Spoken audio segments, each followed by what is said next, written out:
stop to leave to Toronto.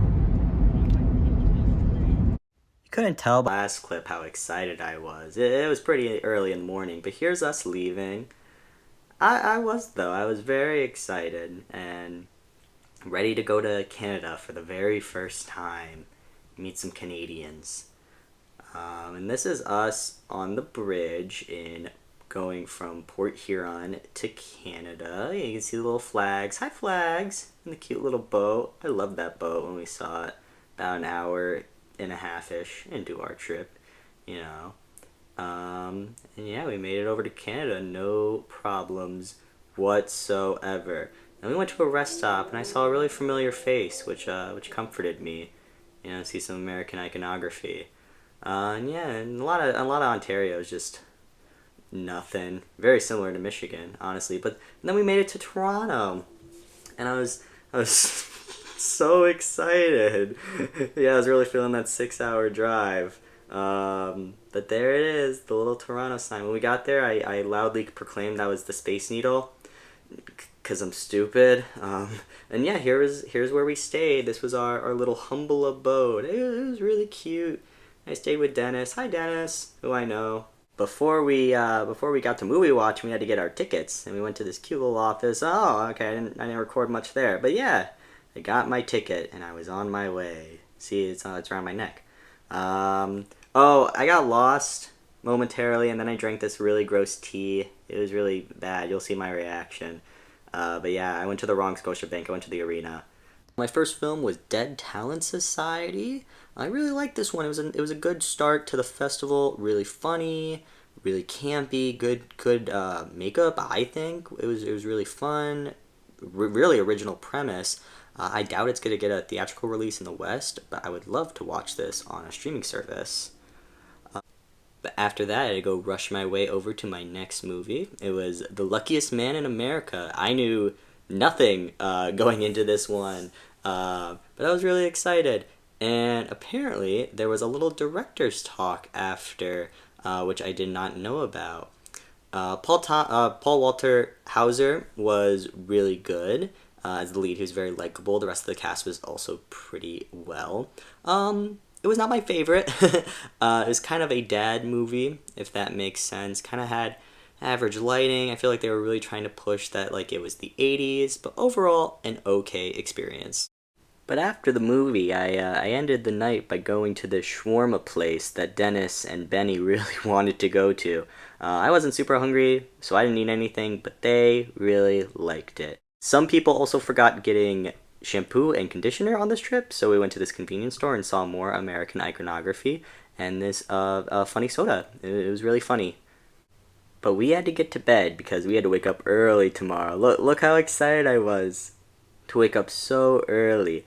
I saw this coffee shop on the way to my walk, and here I am, ready to go see my next big movie. And this next big movie was Rumors. I was not a fan of this one, to be honest. I mean, Kate Blanchett did really good, and the first hour-ish was really funny. I thought it was a good political satire, but it kind of just went off the rails in a way that I kind of did not enjoy after a little bit. Seemed kind of silly for silly's sake. Sorry, but after all that moving, I thought, why not, let's go see a conference or two. So I went to the Glenn Gould studio to see a conference on the Blacklist. I learned a lot. I learned a lot about black filmmaking and kind of how we get like people of color's voices out there, and it was really, really educational. And then I had some poutine. I had a lot of poutine on this trip, especially from A&W. It kind of fueled my poutine addiction. You see, good bite. So happy. I love poutine, man. It's my favorite. After that, I went to another industry event. This one was about indigenous filmmaking and producing. I was supposed to go to the film criticism one because I'm like the film critic guy, but I mixed up the schedules. But that was okay because I also am really passionate about indigenous filmmakers as well. And then I saw The Mother and the Bear, which, not good. It was a love letter to Alberta, which I don't know anything about. I feel bad for Alberta. No, but yeah, it was a bit strange, kind of a weird premise about a mother trying to get dates for her comatose daughter, who's a lesbian. It was really weird. That doesn't matter. That doesn't matter because I got to see Life of Chuck, which was awesome. Oh my gosh, it was so good.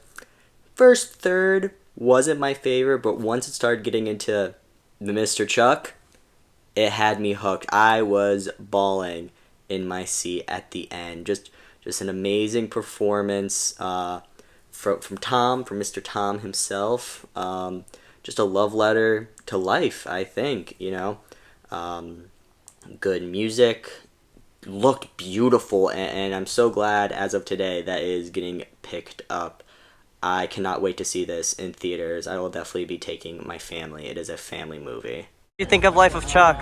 I thought it was good. Yeah? It had a lot of narration, and that wasn't that fun. It was a cute movie. I like the message. I like the anti-linear plot. And more words. Chuck. It was actually about the life of Chuck. Yeah, it was. Well, all I can say is good luck, Chuck. Okay, sir.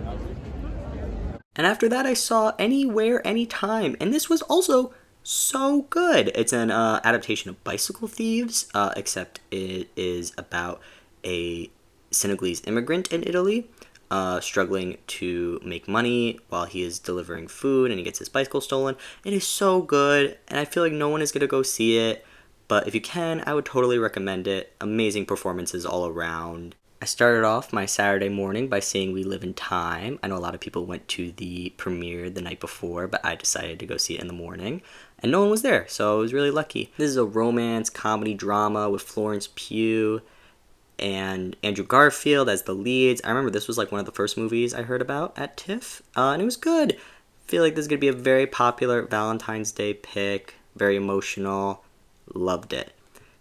So now I went to another conference. This one was called Pathways to Africa. It was about producing in Africa. It was all run by women who were producers, and they tried to get African films over here in the West and in more theaters. Again, super educational. I learned a lot about producing on this trip, which I did not expect, but it was a welcome surprise. While I did not watch a ton of films today, I went to Midnight Madness, and here's Tyler in line for that. How many times do you think that happens in the movie? What, his nose growing? Yes. Once. Jonathan is correct. It happens one time. Yeah, but my childhood stuff does not remember that fact. And it only happens 40 minutes into the movie. Well, because it's also just bad because it's... Disney. But after that Pinocchio rant, we finally made it into the Midnight Madness, which was ick. And say it with me now, it was not good at all. It was actually really bad, and the director even admitted that he had not seen the film, and it was finished like the day before, and just not a good movie. Bad editing, bad acting, bad special effects. Bad people? No, I'm kidding. No, the people who made this probably were not bad people. But just not a good movie. Would not recommend. Would recommend, which I saw the morning after, was Night Bitch. Was it the best movie of all time? No. It was a little confusing, kind of tonally all over the place, but I kind of liked it for such a weird premise. I think it worked, and Amy Adams was a doll in it. She was amazing. And then I got to hear a talk from Alfonso Cuarón, director of Children of Men and Roma. Very prolific Mexican director. I was really surprised I got into this because I kind of showed up in line not super early, but I did, and I'm really glad I did. He was really down to earth, really funny. I'm really glad I got to do this. Enough about that! It's Res Ball time, baby! This was my most anticipated movie, I know. I don't think anyone else knew about this, but this was mine when I saw the premise. I am Native American, and this is a Native American movie about basketball. I'm pretty sure the whole cast showed up for this, like everybody. They obviously loved what they did. I'm so glad I got to see this. The actual movie itself was fine. It's a generic high school sports movie, but I had a ball with Res Ball. And speaking of having a ball, oh my goodness, I saw Anora next with Austin, and it was probably my favorite film of the whole festival. I sat disbelieved at the end. It was so good. The acting was amazing. The story was so fun. I could not recommend this enough. Please go see this in theaters. It's so great. Next morning, I saw Friendship, which was hilarious. If you like I Think You Should Leave, you are absolutely going to love this. And it also has a little bit of originality to it. It's not just I Think You Should Leave. Tim Robinson brings it. Paul Rudd brings it. Everyone, amazing cast. Well, it's hard to just say, it's funny. It's a funny movie. I'm going to go see it in theaters again with my friends when it comes out.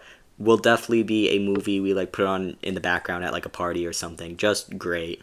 After that, the group went out to go eat at a Mexican restaurant. I wish I could remember the name, but I do not.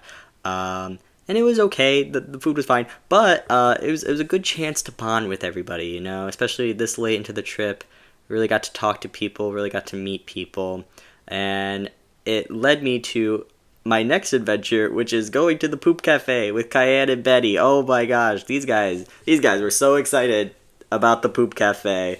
It's in Korean town, I think. Oh, we saw these posters. Yeah, we saw many artifacts. But yeah, a lot of stuff. But we made it to the Poop Cafe. This is the outside the Poop Cafe. Yay! Here is the interior coming up. Yeah. Just amazing art all around. They had something called a freak shake, which I was really excited about, but then the lady was like, we are not doing freak shakes for you today. So I had a strawberry soda instead. And then we walked back an hour. It was an hour there and back. We spent 2 hours going to the Poop Cafe, but I would not recommend it enough. If you're in Toronto again, Poop Cafe, yeah. After such a fun adventure, we went to the Midnight Madness, which for tonight was Else, which I have very conflicting feelings about. I think it has a really good premise, and it kind of works as a COVID movie, way better than Ick, but the use of AI was not great, was not a fan of that. I also was not a big fan of the beginning. I don't think it sets itself up very well, but then as soon as the, infection starts, especially when it flips to black and white, I was locked in. I was really into it. The guy also, this is the director, and he was a weirdo. He was a little freak. Didn't like him, but yeah. Here we are, last full day. Started off with seeing Flow, the animated Latvian movie about a silly cat going on an adventure with his friends. Really surprisingly good. Sleeper hit. Black sheep of the festival, to be honest. Was not expecting a lot from this, and I had a great time. Very cute, very charming. Loved that the animals did not talk. Would recommend. Then me and Cayenne waited about 3 to 4 hours, I think, for Saturday night. I think some people saw this before us, and they highly recommended it, so I was really excited. I love Saturday Night Live. It was also a plus that, the whole cast was here, everybody, which was really cool. Pretty good, very fast-paced, does not let up. Also kind of a dad movie. Started off with a dad movie and kind of ending it with a dad movie on the last day, funny enough. But yeah, this is definitely one I'm going to take my dad to. Funny. I loved the guy who played John Belushi. He was amazing. Very, very good music I was surprised about. I really liked the score to this. I can't wait till it comes out. I think in October. I'm probably over fall break. I will be seeing this with my dad. We didn't have any time because me and Cayenne had to run over to the Megalopolis screening. Luckily enough, some guys, I know John and Chris, saved us a spot in line for this, and we thankfully got in, and it was a wild ride. I think I'm just going to let Cayenne say his thoughts really quick. Wait, shit. Megalopolis genuinely changed me. It was the weirdest thing I have ever seen. They used all the gold, every gold in Hollywood. All the gold. Oh my gosh, Francis Ford Coppola's favorite color is green. There was so much green screen, it was awful. But it was so weird. Jason Schwartzman was there. Jason Schwartzman was in it, and he was great. Yeah. Could not have said it better myself. And finally, the very last film, Escape from the 21st Century. If you were with me, you know I had an absolute ball with this one. I was dying laughing in my seat. I could not contain myself. The animations, the humor. It was midnight, and we had been here for 6 days at this point, so I was a little delirious. But I was having the time of my life with this movie. I hope it gets released on streaming if it does not get a theatrical release in the West, because I want to watch this again. It was so fun. I ended my final night in Canada on the stoop of the hospital eating poutine while Cayenne and Belma struggled to get in, looking at the Space Needle. How beautiful. The next morning, we went to go get coffee as a small group before we had to get on the bus. You know, a little bonding activity before we had to have a 6-hour drive back to Michigan. And that's it. Yeah, we made it back. Hey, bye, I love you.